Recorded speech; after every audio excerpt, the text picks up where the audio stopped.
नमस्कार. लक्षवेधीमध्ये आपल्या सगळ्यांचं स्वागत. मी प्रसाद काथे. मराठा आरक्षणाच्या निमित्तानं सर्वोच्च न्यायालयामध्ये जे काही घडलं ते सगळ्या मराठा समाजापर्यंत पोहोचलेलं आहे. मराठा समाजात याबद्दल राग व्यक्त होतोय, कारण राज्य सरकारनं मराठ्यांचं आरक्षण टिकवण्याच्यासाठी सक्षम त्याचबरोबर स्पष्ट अशी भूमिका सर्वोच्च न्यायालयात का घेतली नाही असा प्रश्न मराठा समाजाला पडलाय. सर्वोच्च न्यायालयामध्ये 27 तारखेला अर्थात आजच्या दिवशी जी सुनावणी झाली त्यामध्ये यापूर्वी मराठा आरक्षणाला देण्यात आलेल्या स्थगितीत बदल व्हावा अशी मागणी प्रामुख्याने राज्य सरकार करेल असं सांगण्यात आलं होतं. मात्र सुनावणीला सुरुवात झाली तेव्हा पहिल्या टप्प्यात चक्क राज्य सरकारचा वकीलच गैरहजर होता. परिणाम स्वरूप संबंधित सुनावणीच्या वेळेला प्रकरण बाजूला काढून ठेवावं लागलं. राज्य सरकारच्या वकिलाची सर्वोच्च न्यायालयाने वाट पाहिली आणि ज्या वेळेला राज्य सरकारचे या प्रकरणातले वकील मुकुल रोहतगी न्यायालयामध्ये हजर झाले तेव्हा त्यांनी सर्वोच्च न्यायालयाच्या विद्यमान खंडपीठावरच आपला आक्षेप नोंदवला. मुळात ज्या खंडपीठानं संबंधित प्रकरणाची यापूर्वी सुनावणी करून आरक्षणाला स्थगिती दिली होती त्याच खंडपीठाकडे पुन्हा एकदा हे प्रकरण जाणं आत्ताच्या सरकारला पसंत पडलेलं नाही. अशा प्रकारे होऊच कसं शकतं इथपासून राज्याचे मंत्री अशोक चव्हाण ज्यांच्याकडे मराठा आरक्षणाच्या संदर्भातली जबाबदारी आहे त्यांनी टप्प्याटप्प्यानं आपली भूमिका अधिक तीव्र केली आणि कालच्या दिवशी महाराष्ट्र सरकारनं स्पष्टपणे म्हटलं की संबंधित खंडपीठाकडे अर्थात नागेश्वर राव यांच्या खंडपीठाकडे ही सुनावणी न होता ती घटनापीठाकडे व्हावी. राज्य सरकारच्या या सगळ्या भूमिका पाहता 4 आठवड्यांच्यासाठी कोणत्याही प्रकारचा निर्णय देण्याचं टाळण्यात आलेलं आहे. परिणाम स्वरूप मराठा आरक्षणावरची स्थगिती 4 आठवडे तरी काही उठत नाही. या सगळ्यामुळे सामाजिक राजकीय प्रश्न निर्माण झाले आहेत. सामाजिक प्रश्न असा आहे की मराठा आरक्षण लागू करायचं का नाही करायचं या नावाखाली टाळल्या गेलेल्या परीक्षा आणि परीक्षांची वाट पाहत असलेले विद्यार्थी काय करणार आहेत. त्यांचं वय वाढतंय याची काळजी कोणाला आहे का? राज्य सरकारनं मराठा आरक्षण टिकावं याच्यासाठी ठाम भूमिका खरंच घेतली आहे की त्यांच्या राजकीय सोयीसाठी आणि बिगर मराठा समाजाच्या मतांची मोठ आपल्या हातून सुटू नये यासाठी सर्वोच्च न्यायालयात गुळमुळीत भूमिका राज्य सरकारनं घेतली का? त्याच्याही पलीकडे जाऊन सगळ्यात महत्त्वाचा मुद्दा म्हणजे मराठा आरक्षणाचं नक्की काय होणार आहे आणि हे सरकार ते परत मिळवणार आहे का? राज्य सरकारच्या एकूणच भूमिकेवर हेतूवर या सगळ्या प्रश्नांच्या निमित्तानं संशय व्यक्त होतोय. आजची लक्षवेधी चर्चा त्याच शीर्षकांतर्गत अवघे संशय घेण्याजोगे.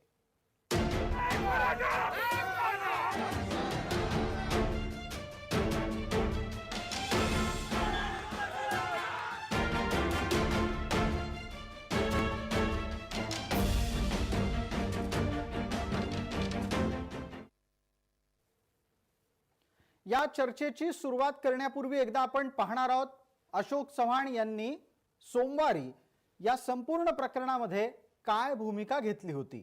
अशोक चव्हाण हे महाराष्ट्र सरकारचे मंत्री आहेत. या महाराष्ट्र सरकारच्या मंत्र्यांच्या खांद्यावर आत्ताच्या घडीला जबाबदारी आहे ती राज्यात मराठा आरक्षण टिकवण्याची.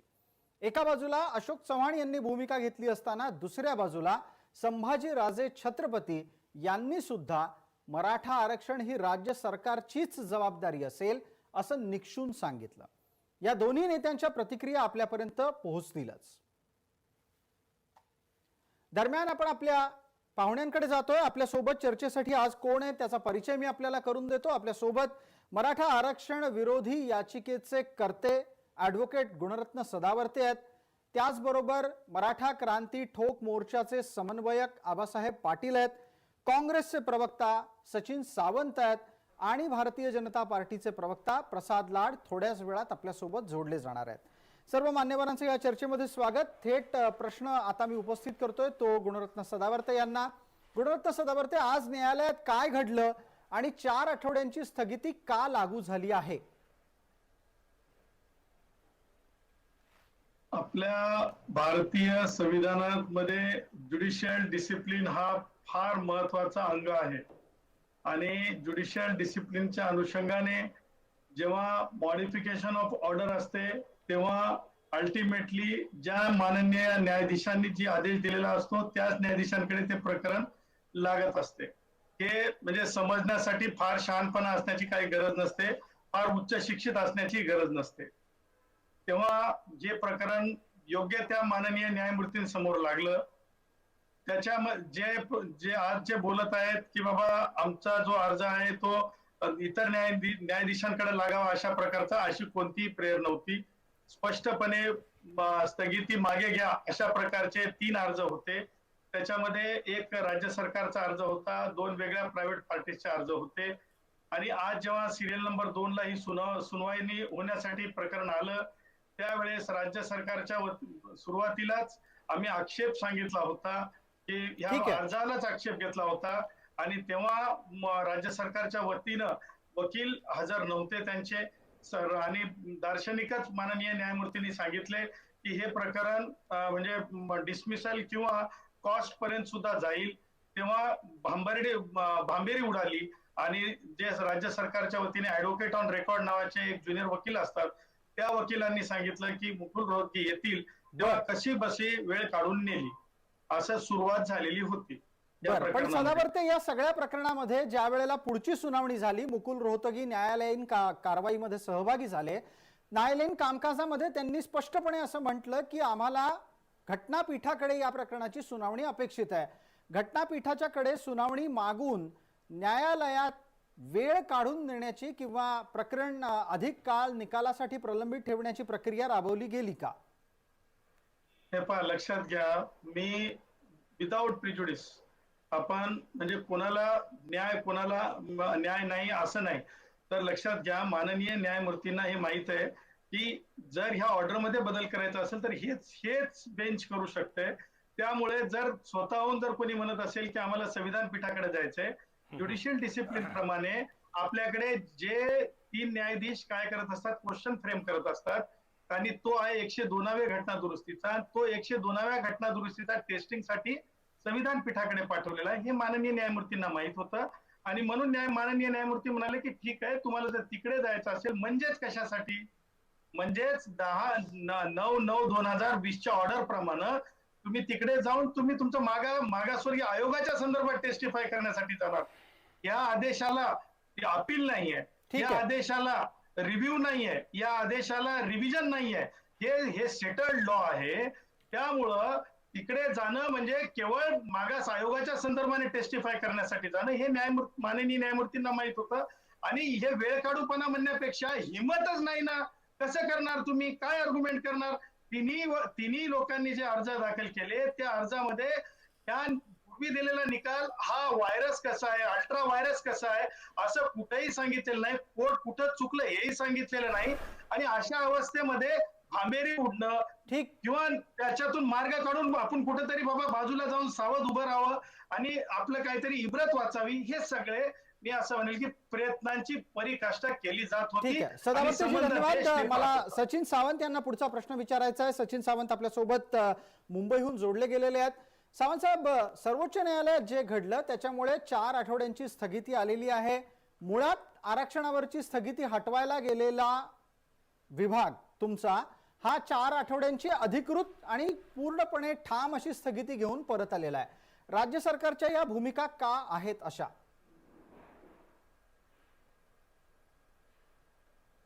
मी मगापासून आपली म्हणजे कार्यक्रमाच्या सुरुवातीपासून जो एक प्रिफेस जो सांगितला गेला आणि आता सदावर्ते जी म्हणतायत या अनुषंगानं एक विशिष्ट पद्धतीनं त्याकडे या संपूर्ण प्रक्रियेकडे पाहावं अशा तऱ्हेचं एक चित्र निर्माण झालेलं आहे. त्यामुळे राज्य सरकारची खरी भूमिका काय आहे आणि वस्तुस्थिती काय आहे हे सांगण्याकरता मला थोडासा वेळ द्यावा. ठीक आहे. पहिली गोष्ट अशी की 9 सप्टेंबरला हा निकाल लागल्यानंतर राज्य सरकारनं त्यामध्ये अंतरिम आदेश जो आला तो अंतरिम आदेश वॅकेट करण्याकरता 20 सप्टेंबरला तात्काळ त्या ठिकाणी अर्ज केला होता आणि त्या संदर्भामध्ये एक लक्षात घेतलं पाहिजे, ही पार्श्वभूमी सुरू झाली की 9 सप्टेंबरला हा निर्णय जो सर्वोच्च न्यायालयाच्या 3 जजेसच्या बेंचने दिलेला आहे तो ऑलरेडी घटनापीठाकडे किंवा लार्जर बेंचकडे नेण्यात यावा या उद्देशाने दिलेला आहे. त्यामुळे ही याचिका जी अंतरिम आदेश दिला तो चुकीच्या पद्धतीने दिला होता ही आमची धारणा होती, परंतु तो संपूर्ण जो काही न्यायालयाचा निर्णयाची जी काही प्रक्रिया आहे ती मोठ्या बेंचकडे जाणार आहे हे त्या पहिल्या निकालामध्ये स्पष्ट झालं होतं. आता विषय असा आहे की ज्या वेळेला ही याचिका जेव्हा ती इंटरिम ऑर्डर स्थगित करावी ही फेरविचार याचिका नाही आहे. या संदर्भामध्ये घटनापीठाचं जे लार्जर बेंच फॉर्म व्हावं आणि त्या बेंचनं हा निर्णय घ्यावा की ही जी अगोदरच्या खंडपीठाने जे चुकीच्या पद्धतीने ऑर्डर दिली आहे ती रहित करावी, ही राज्य सरकारची भूमिका त्या संदर्भामध्ये होती. आणि त्याच अनुषंगानं 7 ऑक्टोबरला चीफ जस्टिसकडे हे मॅटर मेन्शन करण्यात आलं की तुम्ही घटनापीठ आहे जे लार्जर बेंच आहे ते तात्काळ नियुक्त करण्यात यावं, जेणेकरून आम्हाला ही ऑर्डर जी इंटरिम आलेली आहे ती देखील त्यांच्याकडे दाद मागता येईल. 7 ऑक्टोबरला त्या संदर्भामध्ये चीफ जस्टिसने सांगितलं की तुम्ही लेखी अर्ज करा, कारण मेन्शनिंगची व्यवस्था नाही. 7 ऑक्टोबरला त्या संदर्भामध्ये संध्याकाळी लेखी अर्ज देखील देण्यात आला राज्य सरकारकडनं आणि त्यावर सुप्रीम कोर्टाच्या रजिस्ट्रीने हे उत्तर दिले 10 ऑक्टोबरला की हे बेंच लार्जर बेंचकडे न्यायचं आहे, म्हणून हे सरळ सरळ त्याच्यामध्ये मेन्शन केलंय त्याला थोडा वेळ लागेल. या संदर्भामध्ये मेन्शन केल्यानंतर असं अधिकृत पत्र आल्यानंतर 16 ऑक्टोबरला तात्काळ हे 3 बेंचचे जे 3 जजेसचे बेंच आहेत त्याच्याचकडे हे वर्ग करण्यात आलं. हे आश्चर्यकारक होतं. आणि म्हणूनच ज्या वेळेला सुट्टे चालू होत्या त्यावेळेला 21 ऑक्टोबरला पहिलं पत्र लगेचच देण्यात आलं राज्य सरकारकडनं आणि त्या पत्रामध्ये स्पष्टपणे मेन्शन केलेलं आहे की हे घटनापीठाकडे जाण्याचा विषय आहे, हा आमचा तुमच्याकडे येण्याचा विषय नव्हता, त्यामुळे हे मॅटर डिलीट करावं असं अधिकृत पत्र 21 ऑक्टोबरला देण्यात आलेलं आहे. तरी देखील 27 ऑक्टोबरला ही सुनावणी करण्यात आली. ही सगळी प्रक्रिया जी आहे ती निश्चितपणे आमच्यासाठी आश्चर्यकारक होती, कारण आमची ती मागणीच नव्हती, राज्य सरकारची मागणी नव्हती. आता या अनुषंगाने जे आरोप केले जात आहेत की या त्याच बेंचकडे जाणार आहे, हे बेंचकडे जाणार नाही हे स्वतः मेन्शन केले सुप्रीम कोर्टाच्या रजिस्ट्रीने. मार्गदर्शन करा, तुम्ही अगदी तपशीलवार सगळा विषय सांगता आहात. 20 सप्टेंबर पासून 16 ऑक्टोबर पर्यंतचा पूर्ण प्रवास आपण मांडलात. 16 ऑक्टोबरला ज्या वेळेला तिघांच्या खंडपीठाकडे अर्थात ज्यांनी निकाल दिला त्यांच्याचकडे ही केस पुन्हा गेली आणि त्याच सुमारास अशोकराव चव्हाणांचं वक्तव्य आलं की अशा होऊच कसं शकतं. तुम्ही म्हणताय की तुमच्यासाठी पण हा निकाल धक्कादायक होता की ज्यांनी स्थगितीचा निकाल दिला त्यांच्याचकडेच पुन्हा अर्ज स्थगिती उठवण्याचं जाणं हे तुम्हाला पसंत पडलं नाही. हे का व्हावं, न्यायालयीन प्रक्रियेमध्ये हे का व्हावं? नाही, म्हणण्याचा उद्देश असा आहे की स्वतः जेव्हा सर्वोच्च न्यायालयाच्या रजिस्ट्रीने कळवलेलं आहे की आम्हाला वेळ लागेल कारण हे लार्जर बेंचकडे द्यायचं आहे, हे स्वतः त्यांनी म्हटलंय, त्याचं पत्र आहे, त्याचा ईमेल आता मला वाटतं 5 वाजताची जी पत्रकार परिषद आहे अशोक चव्हाणांची ते जाहीर करतील, माझ्याकडे ते ऑलरेडी आहे, मी तुम्हाला दाखवू शकतो ते पत्र. सर्वोच्च न्यायालयाच्या रजिस्ट्रीने जेव्हा सांगितलं की लार्जर बेंचकडे द्यायचंय 10 ऑक्टोबरला आणि 16 ऑक्टोबरला ती केस लागते 3 बेंचकडे, त्याच जजेसकडे, त्या बेंचकडे, जी प्रथा देखील नाहीये, हे आश्चर्यकारक आहे. हे म्हणूनच सांगितलं गेलं आणि त्यानंतर 21 ऑक्टोबरला हे पत्र अधिकृतपणे राज्य सरकारकडे दिलं गेलेलं आहे. मॅटर डिलीट करा, आम्हाला घटनापीठाकडे आम्ही विनंती केलेली आहे, 7 ऑक्टोबरला विनंती केलेली आहे. मी एका महत्त्वाच्या घटनेसाठी आपल्याला थांबवतो आहे. मंत्री अशोकराव चव्हाण यांची पत्रकार परिषद सुरू होतीये, एकदा पटकन आपण ती ऐकणार आहोत काही क्षणांसाठी. त्यांचे मुद्दे काय आहेत ते आपल्याला या चर्चेत उपयोगी पडतील. आवश्यकता पडली तर ह्याच्या व्यतिरिक्त जास्त पैसे द्यायची तयारी आहे माझी, जी काही रिक्वायरमेंट असेल त्याप्रमाणे. देगाव पुसुड रस्त्याला तो भराव वाहून गेलेला आहे. या कामासाठी साधारण त्यांचं म्हणणं 8 लाख रुपये लागणार आहेत. चिखली बदनापूर नाणेगाव रस्ता जो आहे त्याची दुरुस्ती करावं लागणार आहे.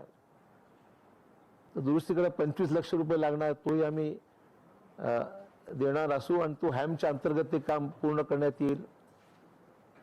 ढोकसार दरेगाव रस्ता जो आहे, चव्हाणांची पत्रकार परिषद आता सुरू आहे, मात्र त्यांचं आत्ताचं ताजं वक्तव्य हे सार्वजनिक बांधकाम विभागाच्या कामांच्या संदर्भात आहे.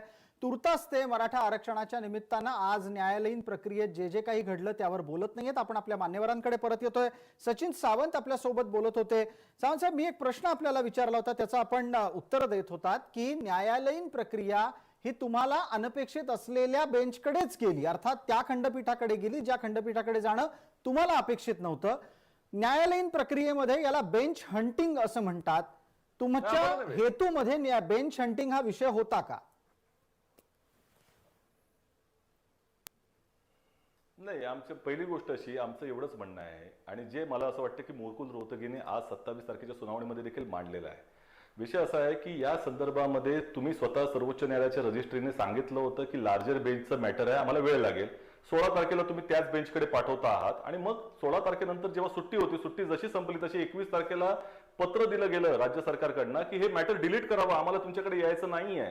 तरी देखील ती सुनावणी 27 तारखेला झाली आणि 27 तारखेच्या सुनावणीमध्ये मुकुल रोहतगीने जी भूमिका अगोदरपासून राज्य शासनाची होती, जी काल अशोक चव्हाणांनी मांडली, तीच तिकडे मांडलेली आहे आणि ती मान्य देखील केली की तरी देखील तुम्हाला 1 महिन्याची वेळ आम्ही देतो, 1 महिन्याची वाढवून तारीख दिलेली आहे.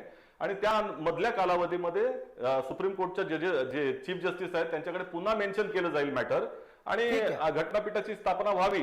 कारण या केसचं स्टेटस सर्वोच्च न्यायालयाच्या आजही तुम्ही वेबसाईटवर जा, त्याच्यामध्ये 5 जजेस बेंचच लिहिलेलं आहे, 5 जजेस बेंच. ठीक आहे, यातला एक तांत्रिक मुद्दा आहे जो पटकन आपण समजून घेणं गरजेचं आहे. मला ऍडव्होकेट सदावर्ते कृपया 1 मिनिटात सांगा, राज्य सरकारला जर नागेश्वर राव यांच्या न्यायालयामध्ये प्रकरणाची सुनावणी व्हावी असं वाटतच नव्हतं, तशा प्रकारची लेखी विनंती केली गेलेली होती, तर मग न्यायालयीन प्रक्रियेमध्ये हे प्रकरण नागेश्वर राव यांच्या न्यायालयाकडे का गेलं? पहिली गोष्ट, जर अशोक चव्हाण म्हणत असतील किंवा अधिकृतरित्या काँग्रेस पक्ष म्हणत असेल की अमुक न्यायाधीशांकडेच गेलं पाहिजे, हे न्याय व्यवस्थेला म्हणजे मलिन करणं आहे, न्याय व्यवस्थेवर एका प्रकारचा आक्षेप घेणं आहे आणि त्यासाठी त्यांनी कायदेशीर बाबीला सामोरं जायला तयार राहावं, ते एक भाग झाला. परंतु मला तुम्हाला म्हणजे संविधान साक्षरतेच्या माध्यमातून सांगायचंय की जे वारंवार आता सचिनजी सांगत होते की सर्वोच्च न्यायालयाच्या संविधान पीठाकडे हे प्रकरण जायला पाहिजे. सचिनजी, तुम्हाला म्हणजे वाईट वाटून घेऊ नका, बरोबर आहे, परंतु ते कोणत्या याच्यासाठी आपल्याकडे क्वेश्चन ऑफ लॉ असतो. क्वेश्चन ऑफ लॉ मध्ये काय सांगितलेलं आहे की 102व्या घटना दुरुस्तीच्या संदर्भाने संविधान पीठ ऐकणार आहे. आज जरी तुमचे वकील सांगत नसले तरी उद्या तीच वेळ येणार आहे. जर या ऑर्डर मध्ये मॉडिफिकेशन करायचं असेल तर ती ऑर्डर मॉडिफाय केवळ तेच न्यायाधीश करू शकतात जे न्यायाधीशांनी ही ऑर्डर डिलिव्हर केलेली असते. आणि दुसरी गोष्ट मला तुम्हाला सचिनजी हेही सांगायचंय, तुमच्या लिगल टीमलाही विचारून घ्या, जे ऍडिंट्रीम रिलीफ असतात, ऍडिंट्रीम रिलीफला पुनर्विलोकन नसते, कंकरंट फाइंडिंग असते, म्हणूनच मॉडिफिकेशन ऑफ ऑर्डर साठी तुम्ही गेलात. परंतु झालं असं की तयारी नसावी तुमची, किंवा तुम्हाला म्हणजे काय आता जे जसं बोललात म्हणजे चॅनलवर बोलल्या गेलं की त्याच बेंचकडे काय गेलं, किंवा त्या भीतीपोटी किंवा त्या प्रिज्युडिस पोटी किंवा जे काही तुमच्या मनामध्ये अवतारलेलं त्याच्यामुळे हिंमत केली नसावी, हे एक कारण असू शकतं. ठीक आहे, याच्यावर सचिन सावंतांना बोलायचं आहे. सचिनजी कृपया प्रतिक्रिया 1 मिनिटात द्या, आपल्याला इतर मान्यवरांना आता वेगळ्या वेगळ्या मुद्द्यांवरही बोलतं करायचं आहे. सचिनजी. नाही, सदावर्तेजी का असं म्हणतायत त्यांना देखील कायद्याची माहिती पूर्णपणे आहे. वस्तुतः आज ज्या वेळेला मुकुल रोहतगींनी आपली भूमिका मांडली त्यावेळेला न्यायालयाने त्याच्यावर आक्षेप घेतला नाही. न्यायालयाकडे हीच भूमिका मांडली होती की आम्हाला लार्जर बेंचची ऑर्डर दिलेली आहे, लार्जर बेंचकडेच आम्हाला त्या ठिकाणी जायचं आहे. हे सरळ सरळ स्पष्टपणे सांगितल्यानंतर जर त्या बेंचनं हे आक्षेपार्ह वाटलं असतं तिथे नोंदवलं असतं, त्याऐवजी त्यांनी 1 महिन्याची मुदत दिली आणि मधल्या कालावधीमध्ये सुप्रीम कोर्टाच्या चीफ जस्टिसकडे जाण्याची मुभा देखील देण्यात आलेली आहे. त्यामुळे हे जे काही म्हटलं जाते ते चुकीचं आहे. आजही मी अजून सांगतो, केस स्टेटस कॅटेगरी जी आहे सदावर्तीची जाऊन बघावी, ती 5 जजेस बेंचची कॅटेगरी आहे. सगळ्यात महत्वाचं म्हणजे 5 जजेसच्या बेंचकडे जेव्हा मॅटर रेफर केलं गेलं तेव्हा इंटरिम ऑर्डर जी दिली गेली ती चुकीच्या पद्धतीने दिली गेली होती असं आमचं म्हणणं आहे.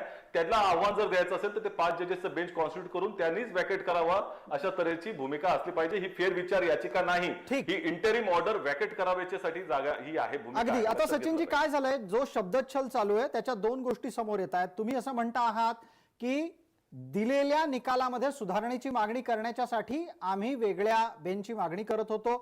दुसऱ्या बाजूला सदावर्ते सांगतायत की ज्यांनी मूळ निकाल दिला त्यांच्याच कडून निकालातली सुधारणा होते, त्यामुळे अशा प्रकारचे सगळे अर्ज कितीही अशिलाची याचिकाकर्त्यांची किंवा संबंधित तक्रारदाराची मागणी असेल तरी पण ते इतरांना देता येत नाहीत. या न्यायालयीन प्रक्रियेच्या चर्चेला आपण सर्वांच्या समोर यासाठीच आणलं, त्यामुळे समाजात जर कुठले गैरसमज तयार होत असतील तर ते संपावेत.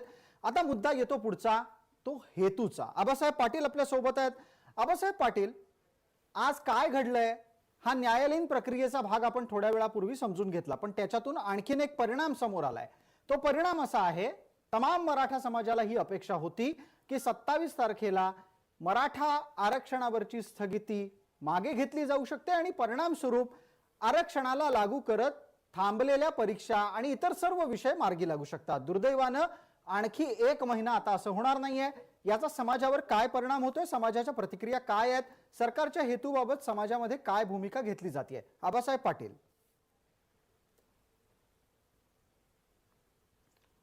प्रसादजी, मुळात या सरकारला मराठा आरक्षणाला द्यायचं आहे की नाही द्यायचं आहे हा मोठा संशोधनाचा विषय आहे. दुसरा मुद्दा की सरकारकडे जी लीगल टीम आहे ही प्रॉपर काम करते का, की उपसमिती आहे, उपसमिती समाजाला काय मार्गदर्शन करते. मराठा आरक्षणाच्या संदर्भामध्ये आत्ताच सचिन सावंतांनी सांगितलं की 16 तारखेला आमच्याकडे पत्र आलं, परत 21 तारखेला आम्ही जाहीर केलं.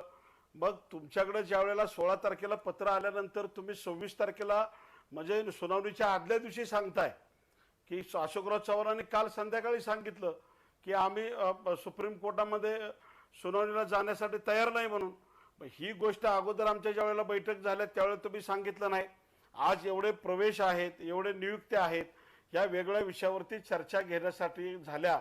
ज्यावेळेला आम्ही त्यांच्याकडे सगळं कागदपत्र सादर केले, वेगवेगळ्या भूमिकेतून आम्ही त्यांच्या सगळ्या अधिकाऱ्यांची चर्चा केली, परंतु ह्याच्यामध्ये कुठेही आम्हाला ह्या पद्धतीने सांगण्यात आलं नाही. दुसरा मुद्दा की सुप्रीम कोर्टातल्या संदर्भामध्ये की काल एक घडतं, आज एक वेगळं सांगितलं जातं, पुन्हा चॅनेलच्या माध्यमातून वेगळं समोर आणलं जातं. म्हणजे नेमकी भूमिका काय की तुम्हाला मराठ्यांना आरक्षण द्यायचं आहे का नाही द्यायचं आहे, की भूमिका पहिली सरकारनं स्पष्ट करावी. एकदा सचिन सावंतांकडून त्याचं उत्तर घेऊ. की आबासाहेब सुप्रीम पाटील, तुम्हाला जर कोर्टामध्ये सरकारच्या आता- हेतूवर आणि त्यांच्या आरक्षण देण्याच्या भूमिकेवर संशय असेल तर त्याचं उत्तर लगेचच घेऊयात. सचिन सावंतांना 1 मिनिट आहे.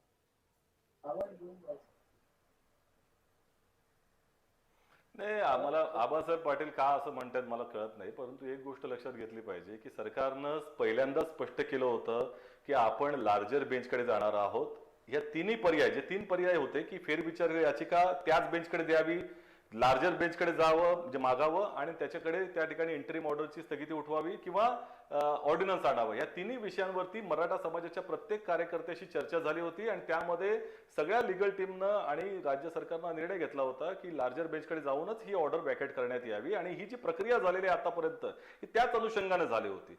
त्यामुळे 27 तारखेच्या सुनावणीला आपल्याला जायचं नव्हतं हे पहिल्यांदा स्पष्ट केलं होतं आणि ते पहिल्यांदा स्पष्ट केल्यानंतर 21 तारखेचं अधिकृत पत्र सगळ्यांना माहिती आहे.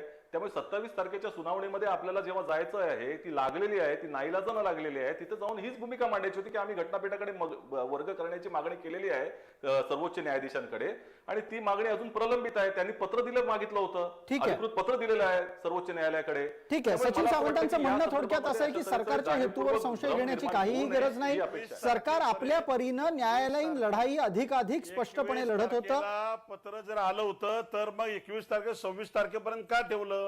21 तारखेला जर पत्र तुम्हाला मिळालं होतं तर मग ते जाहीर का नाही केलं?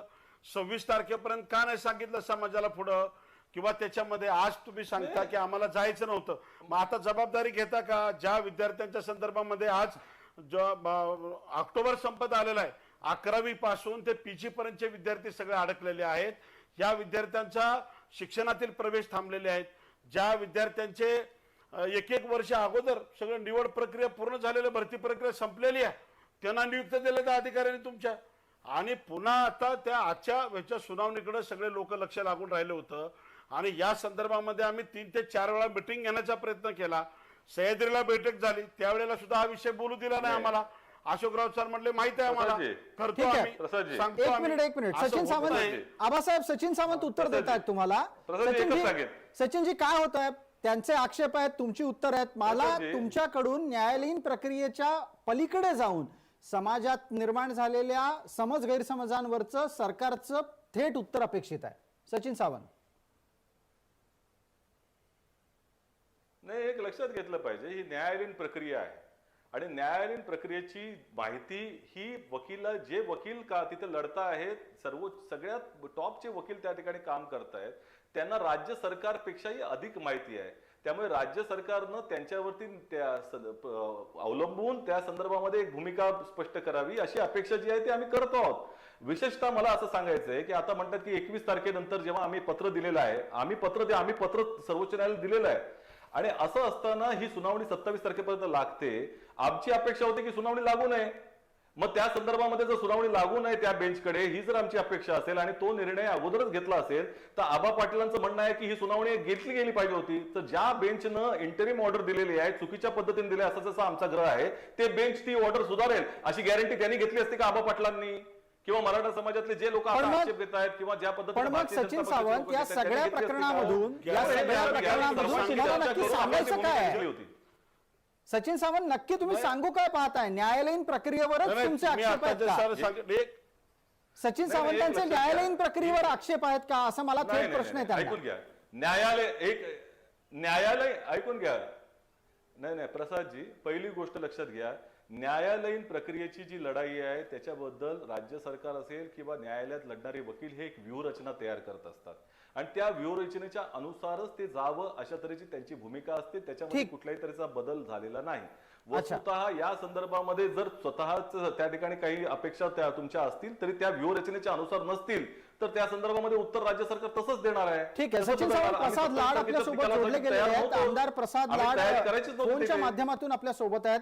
त्यांना आपण आता त्यांच्या भूमिकेच्या प्रसादजी मला या देतो. आबासाहेब विषयावरती पाटील, बोलायचं आहे. एक मिनिट जरा प्रसादजी एकच मिनिट घेतो. सचिन सावंतांना उत्तर एक मिनिट फक्त. सचिन सावंतांनी जो विषय सांगितला त्याच्यावरती मला बोलायचं आहे.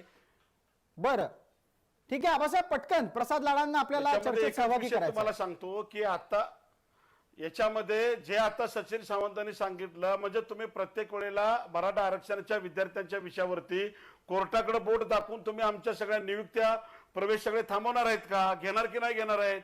तुम्ही मराठा आरक्षण विषय क्लिअर करणार आहेत का नाही? म्हणजे आता तुम्हाला सोपं झालं की काय झालं की आमचं कोर्टात आहे. म्हणजे अगोदर ते अधिकारी सांगत होते, आता तुम्ही सांगायला सुरुवात केली. म्हणजे आम्ही तुमच्याकडे प्रश्न विचारायचे नाहीत, आम्ही सांगायचे नाही, विचारायचे नाही तुम्हाला. आता ज्या पद्धतीने विषय चालू आहे की तुम्ही जबाबदारी घेता का? जबाबदारी तुम्ही कुठली घेतली? सुप्रीम कोर्टातली.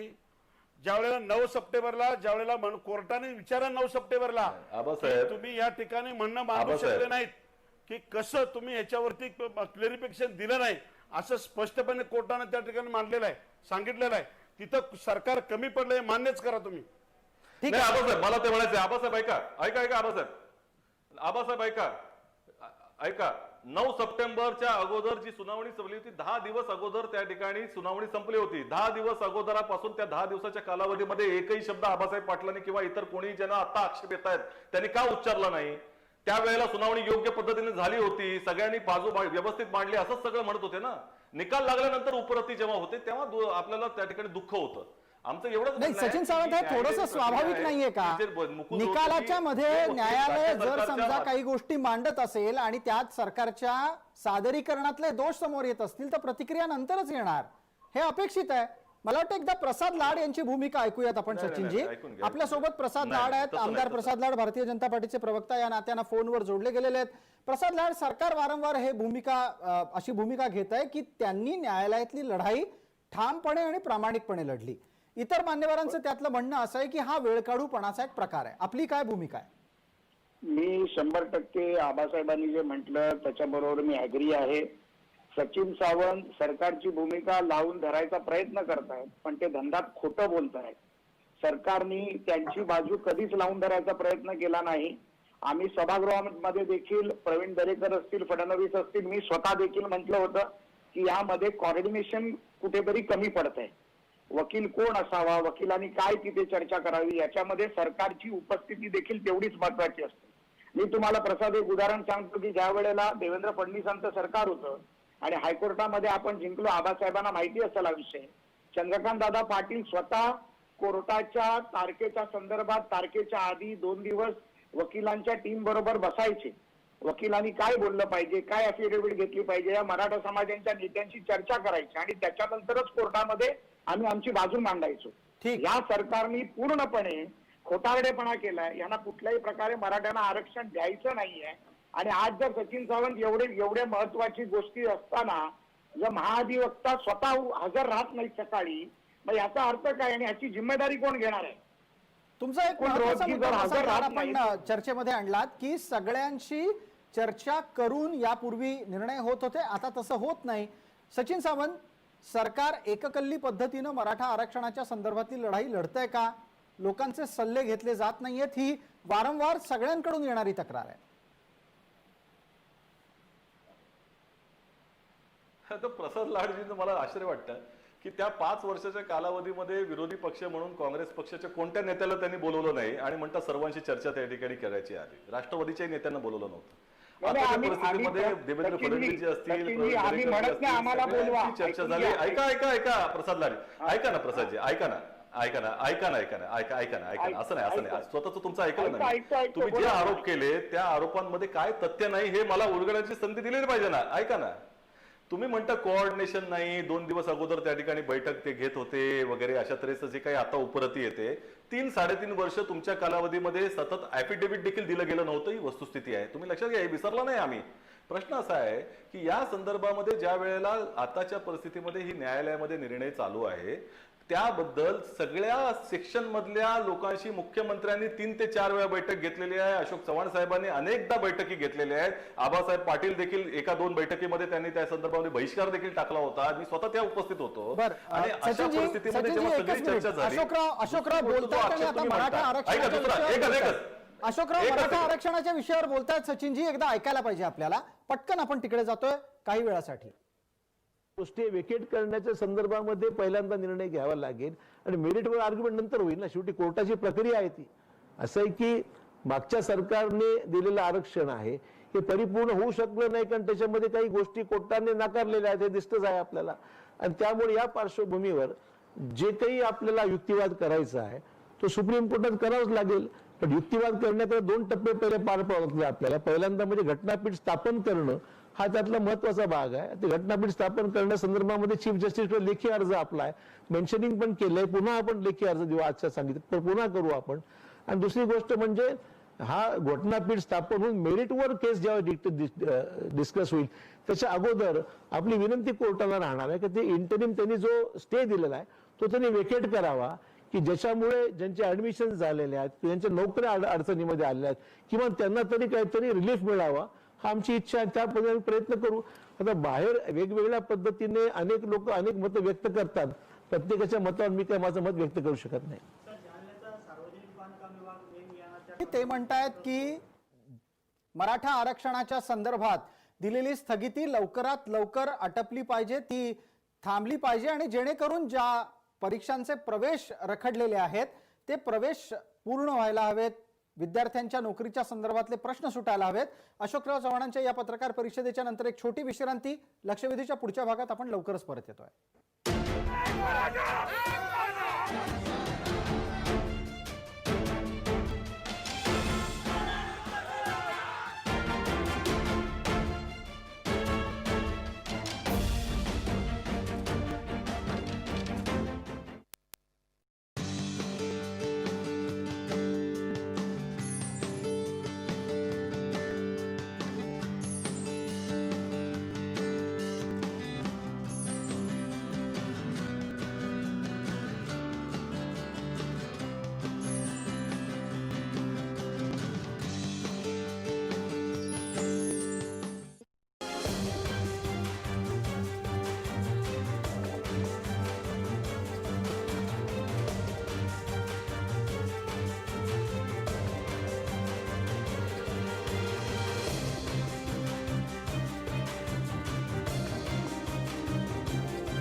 लक्षवेधीच्या या भागामध्ये आपल्या सगळ्यांचं स्वागत. चर्चेची आताची फेरी सुरू असेल ती मराठा आरक्षणाच्या निमित्तानं जे जे घडलं त्याचे होणारे परिणाम आणि त्यातून वाट कशी काढायची या संदर्भात. प्रसाद लाड आपल्या सोबत आहेत, भारतीय जनता पार्टीचे प्रवक्ता आहेत, आमदार आहेत. त्यांना थेट प्रश्न, जर समजा ज्या वळणावर आत्ता मराठा आरक्षणाचा विषय येऊन पोहोचला आहे तो पुढचा महिनाभर तसाच राहणार असेल तर स्वाभाविकरित्या परीक्षा होणार नाहीयेत आणि त्या अनुषंगिक इतर नियुक्त्या पण विषय रखडलेलाच राहणार आहे. मराठा आरक्षणाच्या विषयाला लक्षात घेऊन मराठा आरक्षण बाजूला ठेवून MPSC ची परीक्षा होऊ द्यावी का? प्रसाद लाड. 100% नाही. मी मागच्या वेळेला एका डिबेटमध्ये पण हेच म्हटलं होतं. मराठा आरक्षण हा अतिशय महत्वाचा विषय आहे. आता अशोकराव चव्हाण साहेबांनी जे स्टेटमेंट केलं त्या स्टेटमेंटला देखील प्रसादजी माझा आक्षेप आहे की ते म्हणाले की मागच्या सरकारने चुका केल्या पण अशोक चव्हाण साहेबांना आणि सचिन सावंत माझ्या मित्रांना मी सांगू इच्छितो की आरक्षण देताना देवेंद्र फडणवीस सरकारने आरक्षण दिलं आणि ते आरक्षण देत असताना सभागृहामध्ये काँग्रेस असेल, राष्ट्रवादी असेल, शिवसेना असेल, भाजप असेल, या सर्वांनी एकमताने त्या आरक्षणाला मान्यता दिली आणि त्यामुळे आरक्षण मिळालं. हायकोर्टामध्ये देवेंद्रजींचं सरकार असताना हायकोर्टामध्ये आपण त्याला स्थगिती दिली नाही. सुप्रीम कोर्टात काही लोक गेली, सुप्रीम कोर्टामध्ये त्याच्यामध्ये स्थगिती दिली. त्यावेळेला आघाडी सरकार होतं. आघाडी सरकारने ज्या पद्धतीच्या तरतुदी करायला पाहिजे होत्या, ज्याची सबमिशन्स करायला पाहिजे होती, ते केले नाहीत. त्यामुळे आज ही परिस्थिती उद्भवलेली आहे. आज अशोक चव्हाण म्हणतायत की आपल्याला जे सबमिशन्स करायला पाहिजे ती करायला पाहिजे. मग 1 वर्ष काय तुम्ही झोपले होतात का? मराठा आरक्षणाचा निर्णय लागल्याशिवाय कुठल्याही परीक्षा या घेता येणार नाहीत. त्याच्यामध्ये ईडब्ल्यूएस या मुद्द्यावर गुणरत्न सदावर्तेंचं एक म्हणणं आहे. गुणरत्न सदावर्तेंनी ही भूमिका याआधी पण मांडली आहे, ते आजही मांडताना आपल्याला ऐकायला मिळू शकतात की मराठा आरक्षण बाजूला ठेवून उरलेल्या जागा भरल्या गेल्या पाहिजेत. गुणरत्न सदावर्ते, आपल्याला असं का वाटतं? प्रसाद लाड यांची स्पष्ट भूमिका आहे की सरसकट सगळं आरक्षण एकदा क्लिअर झाल्याशिवाय परीक्षा होऊ नयेत. गुणरत्न सदावर्ते. माजी मुख्यमंत्री देवेंद्रजी सुद्धा दबावाचेच मराठा आरक्षण देताना बळी होते आणि विद्यमान सरकारचे मुख्यमंत्री सुद्धा त्याच प्रकारच्या दबावामध्ये मराठा पुढाऱ्यांनी आणलेले आहेत. हे सगळ्यांना माहिती आहे की मराठा आरक्षण मिळणं नव्हे. आणि दुसरी गोष्ट मला सांगायचं वाटतंय की म्हणजे प्रसाद लाड साहेबांनाही सांगावंसं वाटतंय आणि सचिन सावंतजींना साहेबांना सुद्धा मला सांगावंसं वाटतंय की लक्षात घ्या की तुम्ही एका समाजाच्या आरक्षणासाठी तुम्ही इतर एकूण समाजाला ब्राह्मणांपासून अनुसूचित जाती, ओबीसी, अनुसूचित जमातींपर्यंत वेठीस धरणं कितपत योग्य आहे हे तुम्हाला पटतंय? हे कसं पटतंय? आम्ही भारताचे नागरिक नाहीयेत का? ब्राह्मण कुटुंबात जन्माला आलो म्हणून मराठ्यांना आरक्षण जोपर्यंत मिळणार नाही तोपर्यंत आम्हाला स्टँड स्टील ठेवणं हे तुमच्या कोणत्या याला पटतंय? म्हणजे कोणत्या संसद व्यवस्थेला पटते? या देशामध्ये गायीची कत्तल करण्यासाठी बंदी आहे. या गुणवंत विद्यार्थीचे 4-4 वर्ष विद्यार्थ्यांनी अभ्यास करत आहेत. प्रसादजी, काही विद्यार्थिनींनी मला रडून सांगितलं की पप्पांकडून कसा तरी 2 महिन्याचा वेळ मागून घेतलेला आहे, नाही तर लग्न करून टाकतील. त्यामुळे सर कसंही करा, ही परीक्षा होऊ द्या. माझ्या ह्या आयुष्यातलं चीज होणार आहे, नाहीतर होणार नाही. ह्या वेदना आहेत, ह्या संवेदना आहेत. आणि जर असं जर सगळेच राजकीय पक्ष मजबुरीत वागायला लागले तर कसं काय होणार? गुणरत्न सदावर्ते, तुमच्या लेखी मराठा आरक्षण वगळून परीक्षा होऊ शकते का?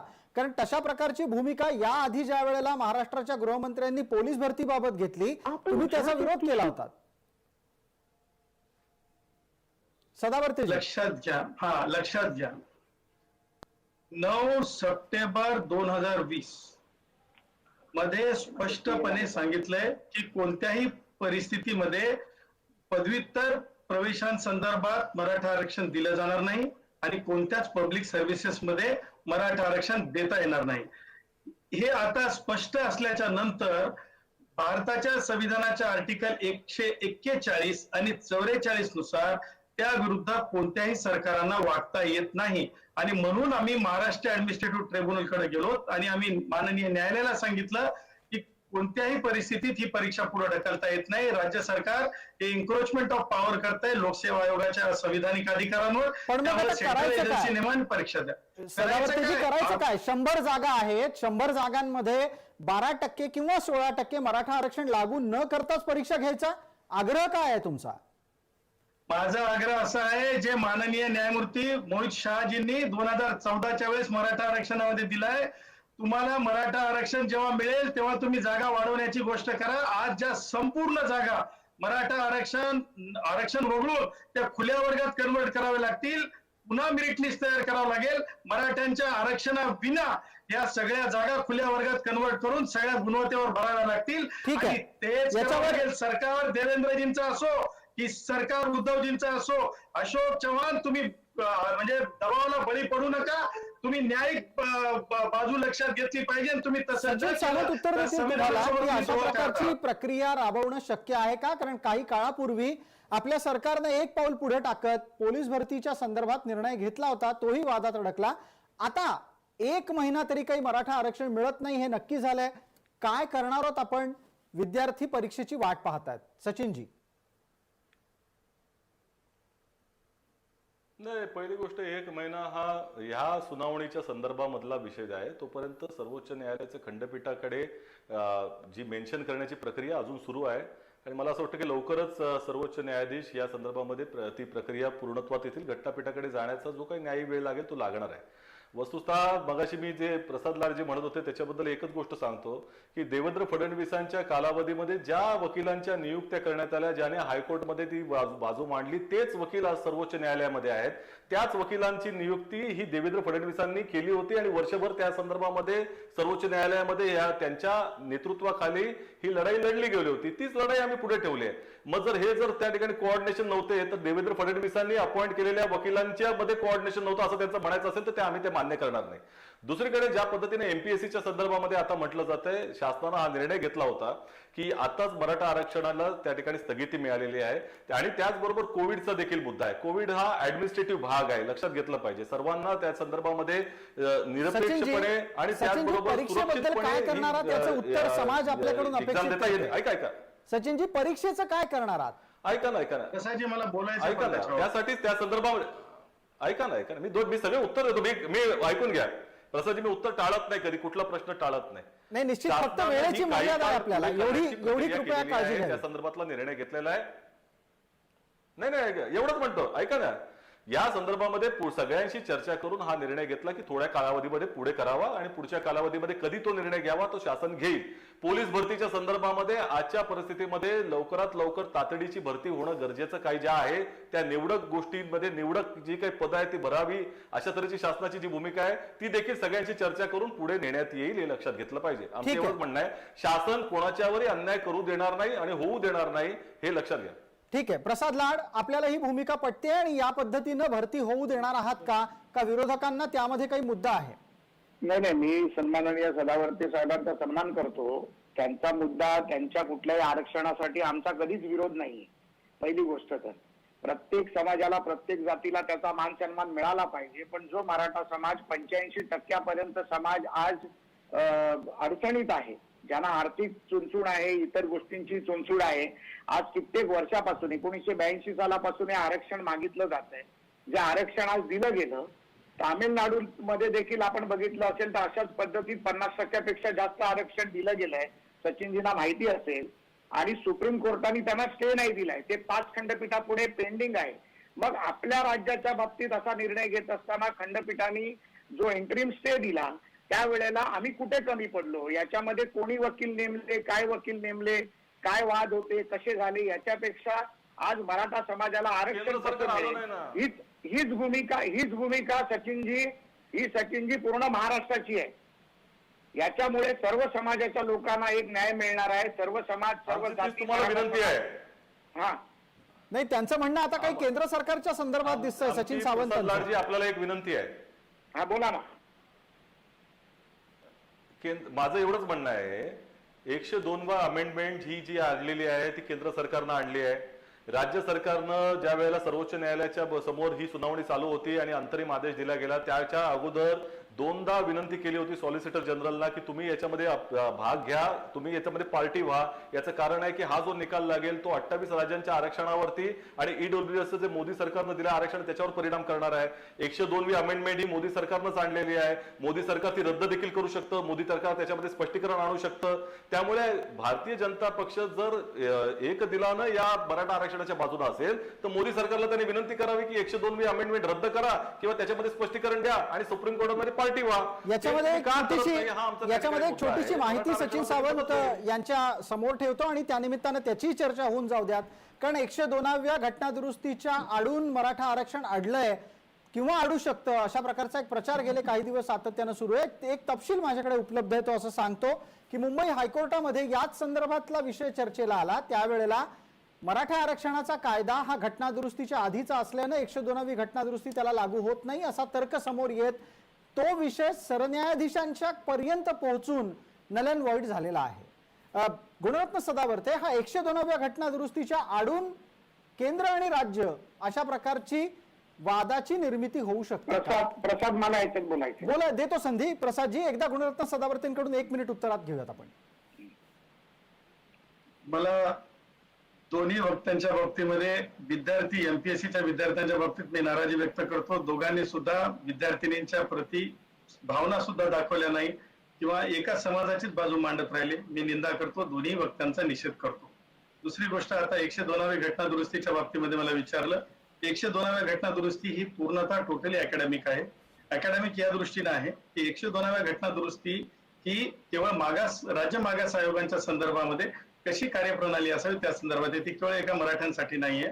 102व्या घटना दुरुस्तीनुसार मागास आयोगांच्या जे प्रोसिजर ऑफ लॉ आहे तो पूर्ण करून तो कुठं केंद्रीय आयोगाला करायचा आहे आणि त्याच्यानंतर राष्ट्रपतींकडे पाठवून राष्ट्रपतींच्या रेफरन्सद्वारे पुढील आरक्षणाच्या संदर्भाने शिफारसी स्वीकारल्या जातील. कारण काय होतं की काही जाती एका राज्यात वेगळ्या असतात, दुसऱ्या राज्यात, एकाच राज्यातल्या दोन भागात वेगवेगळ्या होतात. त्या अनुषंगाने 102वी घटना दुरुस्ती आहे. 5 तारखेला सचिन सावंत जी असतील किंवा प्रसाद लाड जी असतील, मी दोघांनाही सांगू इच्छितो, कायदेशीर दृष्ट्या सांगू इच्छितो, त्यांच्या लिगल टीम कडून सुद्धा त्यांनी ते व्हेरीफाय करून घ्यावं. 102व्या घटना दुरुस्ती सोबत मराठा आरक्षणाचा संबंध हा अकॅडमिक आहे. आरक्षण कॉन्टेम्प्ट ऑफ 50% आणि त्यासोबत फार अँड फ्लंग मराठा ठरत नाही. आणि दोनच मुख्यमंत्री जे अदर दॅन मराठा आल्याच्या नंतरच मराठा आरक्षणाची खात सुरू होते. या सगळ्या गोष्टी लक्षात घ्याव्यात आणि दबावाच्या पोटी दिलेलं असंविधानिक आरक्षण आहे. कुठे गेले पैलवान? घसरगुंडीहून घसरले का? संविधानिक ताकद नव्हती का पैलवानांमध्ये? ठीक आहे, बोलूयात त्या विषयावर. पण तुम्ही मांडलेला मुद्दा पोहोचला. प्रसाद लाडांना त्यावर संधी देतो आणि त्यानंतर आबासाहेब पाटील बोलणार आहेत. आबासाहेब, आपल्याला बराच वेळ झाला चर्चेमध्ये घ्यायचं राहिलंय. प्रसाद लाडांची एकदा भूमिका ऐकू, त्यानंतर आबासाहेब पाटील. मी प्रसाद प्रथमतः तर ऍडव्होकेट सदावर्ते साहेबांना एक गोष्ट सांगू इच्छितो की साहेब, मी आपला आदर करूनच म्हटलं, कुठल्याही समाजाचा आदर न करता असं काही वाक्य वापरलं नाही. मी म्हटलं सर्व समाजाच्या लोकांचा आदर करून मराठा आरक्षण झालं पाहिजे हा शब्द मी वापरला होता.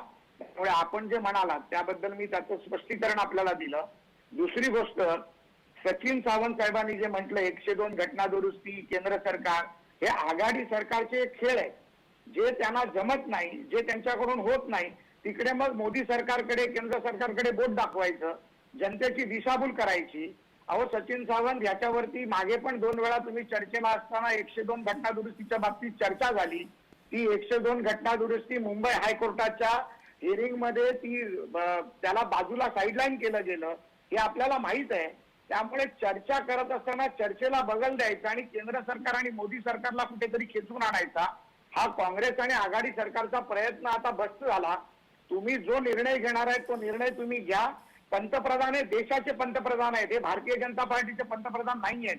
त्यामुळे जर एखाद्या विषयामध्ये जर मुख्यमंत्र्यांना त्यांची मदत हवी असेल तर मुख्यमंत्र्यांनी त्यांना फोन करावा. त्यांचे मोठे भाऊ आहेत ते. ठीक आहे, त्यामुळे तुम्ही हा मोठे भाऊ लहान भाऊचा मुद्दा बऱ्याच काळापासून महाराष्ट्रात गाजतोय. आता परत त्याच्यावर नको चर्चा करायला.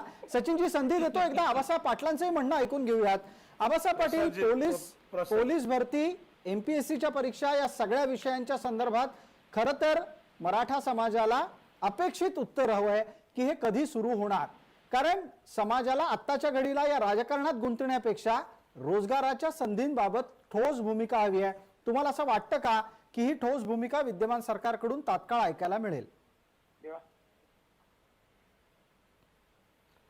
प्रसादजी, मी फक्त 3च प्रश्न विचारणार आहे सचिन सावंतांना की याच्यामध्ये सगळ्यात महत्वाचा जो मुद्दा आहे की नोकर भरती संदर्भामध्ये की 9 सप्टेंबरला स्थगिती तर आता आलेली आहे 1 महिन्यापूर्वी, परंतु सन 2018-2019 मध्ये ज्या भरती प्रक्रिया पूर्ण झाल्या, निवड प्रक्रिया पूर्ण झालेली आहे, पण त्या विद्यार्थ्यांच्या नियुक्त्या का बरं दिल्या नाही सरकारनं?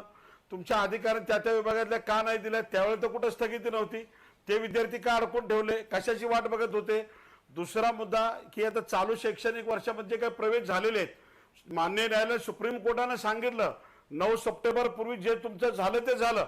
याच्या पुढे तुमचं त्याच्यात 2 विषय आहेत की मागचे जे प्रवेश आणि ज्या नियुक्त्या झालेल्या आहेत त्या तुम्ही का रखडवल्या? त्याच्यामध्ये कुठला अडचण आली होत्या? त्याच्यावरती तुमच्या अधिकाऱ्यांनी तुम्ही काय निर्णय घेतला? त्याच्यामध्ये एवढे मोठे विद्यार्थी अडकलेले आहेत, त्याच्यावर सरकार काय निर्णय घेणार? दुसरा मुद्दा जो आहे की हे मराठा आरक्षणाची स्थगिती उठवण्यासंदर्भामध्ये सरकार सारखं सांगतंय, तर ही स्थगिती किती दिवसात तुम्ही उठवणार? तुम्हाला किती महिने लागणार आहेत आणि किती दिवसामध्ये हा विषय तुम्ही क्लिअर करणार आहेत? तिसरा मुद्दा जो आहे की आता सदावर्ते साहेबांनी मगाशी सांगितलं की सुप्रीम कोर्टामध्ये जे काही घडलं त्यांनी सांगितलं, तुम्ही फिरवून सांगितलं की असं नाही असं झालं, तर आम्हाला किती दिवस अजून ह्या दिशाभूल करणार आहात हे पहिला मला क्लिअर करावं सरकारने. ठीक आहे आबासाहेब, तुमच्या मुद्द्यांची उत्तरं घेऊयात सचिन सावंत यांच्याकडून.